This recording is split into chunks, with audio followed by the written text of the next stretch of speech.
Meu nome é Ana, tenho 75 anos. E essa é a história mais angustiante e ao mesmo tempo mais libertadora que eu já vivi. Durante toda a minha vida, passei por muitas dificuldades, perdi entes queridos, vi meu corpo envelhecer, tive que lidar com a solidão que vem com o tempo. Mas nada, absolutamente nada, se compara ao que eu vivi naquele fim de semana maldito. Fui trancada, isolada, esquecida por pessoas que diziam me amar. Fiquei dias presa, sem saber se voltaria a ver a luz do sol, sem saber se alguém sentiria a minha falta. E o que me salvou foi algo que eu aprendi há mais de 50 anos.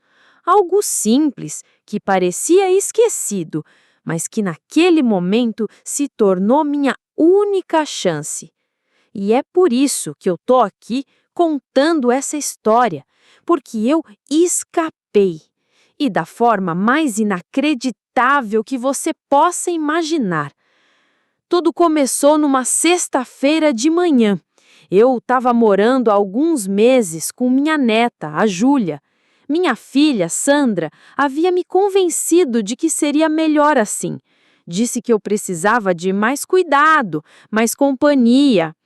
Você vai adorar ficar com a Júlia, é só por um tempo. E eu, com o coração de mãe, aceitei. A Júlia tinha 20 e poucos anos, estudava enfermagem e morava num sobrado, nos fundos da casa de um casal de amigos. No começo, ela foi um doce. Me levava para passear, ria das minhas histórias, fazia comida para nós duas. Mas depois de um tempo, as coisas começaram a mudar. Ela chegava tarde, irritada, começou a trancar o quarto dela por dentro e aos poucos foi tirando minha liberdade. Tirou meu celular, dizendo que eu não precisava mais daquilo, desligou o telefone fixo, escondeu minhas roupas de sair, tudo com desculpas. É pro seu bem, vó, você pode se perder por aí, fica melhor assim. Eu fui ficando cada vez mais presa. E naquela sexta-feira, quando acordei, percebi que a porta da casa estava trancada por fora. Não era só a porta do quintal, era a da cozinha, a da sala, todas. Como se eu fosse um perigo ou um objeto esquecido. Eu bati, gritei, chamei, nada, nenhuma resposta. Achei que talvez ela tivesse saído e deixado trancado por engano. Esperei, mas as horas foram passando, o sol foi mudando de posição e a fome começou a apertar. Tinha pouca comida na geladeira. Um restinho de arroz, uma banana, uma jarra de água filtrada. No fim da tarde, tentei abrir a janela da lavanderia, mas tinha uma grade nova que eu nunca tinha visto. E então percebi, aquilo não era engano. Eu tinha sido deixada ali, sozinha, de propósito. No segundo dia, o desespero já era outro.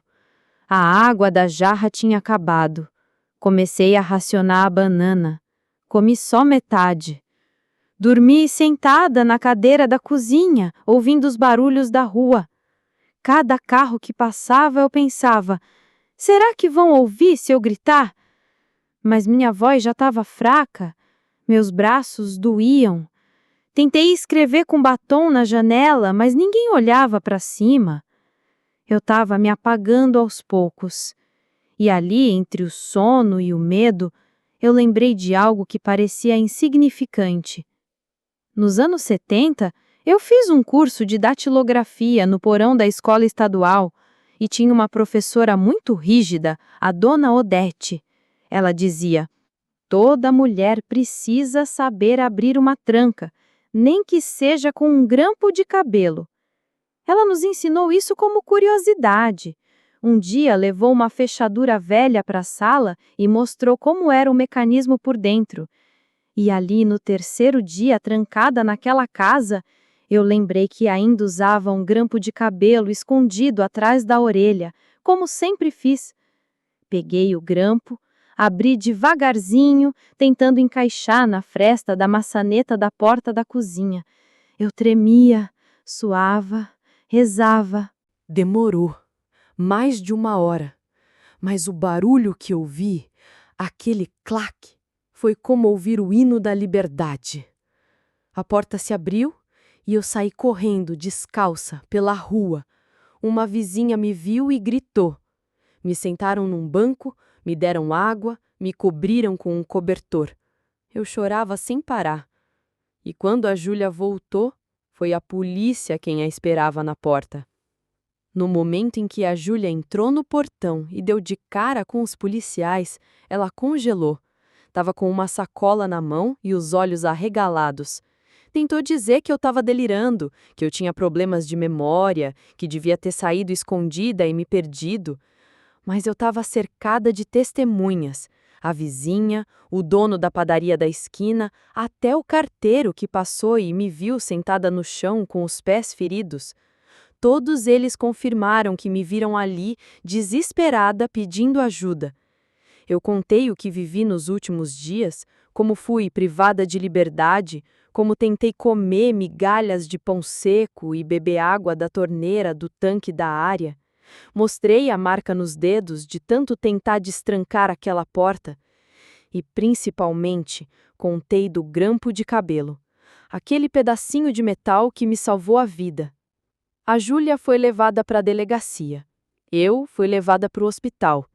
Estava desidratada, com os batimentos cardíacos irregulares e uma infecção urinária, provavelmente causada pelo tempo que passei sentada e sem acesso a um banheiro adequado. Fiquei 3 dias internada, recebendo soro, comida quente e o carinho de pessoas que até então eram desconhecidas. Os enfermeiros me chamavam de guerreira e uma psicóloga do hospital me visitava 2 vezes por dia para conversar, ouvir minha história. Foi ali que eu me dei conta de algo que me fez estremecer por dentro.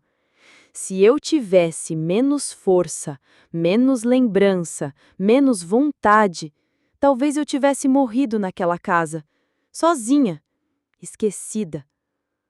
Durante minha recuperação, a polícia abriu inquérito por cárcere privado. Minha filha, a Sandra, foi chamada para depor. Ela tentou defender a Júlia, disse que tudo não passou de um mal-entendido, que eu estava paranoica. Mas havia provas, vídeos de segurança da rua que mostravam que ninguém entrou ou saiu da casa por quase 4 dias. Mensagens que a Júlia trocou com uma amiga dizendo: "Minha avó vai ficar quietinha esse fim de semana." E até um bilhete que ela escreveu e esqueceu em cima da geladeira dizendo: "Não abrir, ela aguenta." Como se eu fosse um objeto ou um fardo. A dor maior não era física, era emocional. Era a ferida que se abria toda vez que eu pensava: como minha neta, a menina que eu embalei no colo, foi capaz de me deixar naquela situação? Como minha filha, a Sandra, permitiu tudo isso? Foi quando eu entendi que eu precisava de uma nova chance. Uma chance de recomeçar, de respirar de novo sem medo. E foi o que eu fiz. Com a ajuda da assistente social do hospital, consegui entrar em um programa de moradia para idosos em situação de vulnerabilidade. Me deram um pequeno apartamento em um condomínio para a terceira idade, onde temos hortinha comunitária, sessões de cinema toda semana e enfermeiros de plantão. Lá conheci a Dona Cida, o seu Olavo, a Mariazinha, gente como eu. Gente que sofreu, mas que não perdeu a capacidade de sorrir. A primeira noite que dormi na minha nova casa, eu chorei. Mas não de tristeza. Chorei por estar viva, por ter resistido, por ter escapado. E por mais inacreditável que pareça, aquela experiência me fortaleceu. Aprendi que, mesmo aos 75 anos, a gente pode ser surpreendida, que nem sempre o perigo vem de onde a gente imagina, e que a liberdade, essa sim, é o bem mais precioso que a gente tem. Os meses seguintes foram um longo processo de cura, não apenas do corpo, mas da alma. No começo, eu ainda acordava assustada durante a madrugada, achando que estava trancada de novo. Tinha pesadelos com portas se fechando, janelas com grades, vozes abafadas. Mas ali, naquele novo lar, rodeada de gente que também tinha histórias difíceis, fui encontrando consolo. Aos poucos, fui voltando a cuidar de mim. Voltei a fazer minhas caminhadas curtas no pátio do condomínio, comecei a frequentar as rodas de conversa da terapeuta comunitária e até me inscrevi numa oficina de bordado, coisa que eu não fazia desde meus tempos de moça. Mas o mais surpreendente foi quando, numa tarde de quarta-feira, eu recebi a visita de um repórter. Ele havia ouvido falar da minha história através de uma das assistentes sociais e queria me entrevistar. Disse que o caso poderia servir de alerta para outras famílias, para outras pessoas idosas que passam por situações parecidas. Eu fiquei nervosa no início, mas aceitei.